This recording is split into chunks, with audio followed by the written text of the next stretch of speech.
Sen gittin elə bil dünya boşaldı. Yazda köçüp gitti, yeri boş kaldı. Bahar yüreğimi sensiz kış aldı. Ben yaza vurgunam, kışın eylerem. Eşkimi yaparım sen gittin demek.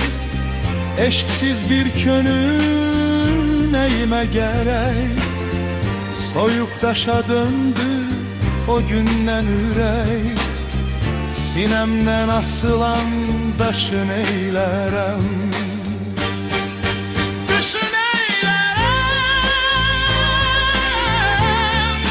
taşın eylerem, taşın eylerem, taşın eylerem. Sensiz, sensiz, sensiz. Həmişə ayrıyıq gece gündüzü. Birimiz tepeyik, birimiz düzü.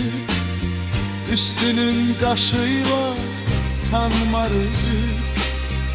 Eğer üzük yoksa kaşın eylerem. Niye yaşayıram ben, niye sensiz? Ne yere bakmaram, ne göğe sensiz. Ben ki kör olmuşam her şeye sensiz. Kor gözün üstünde kaşın eylerem.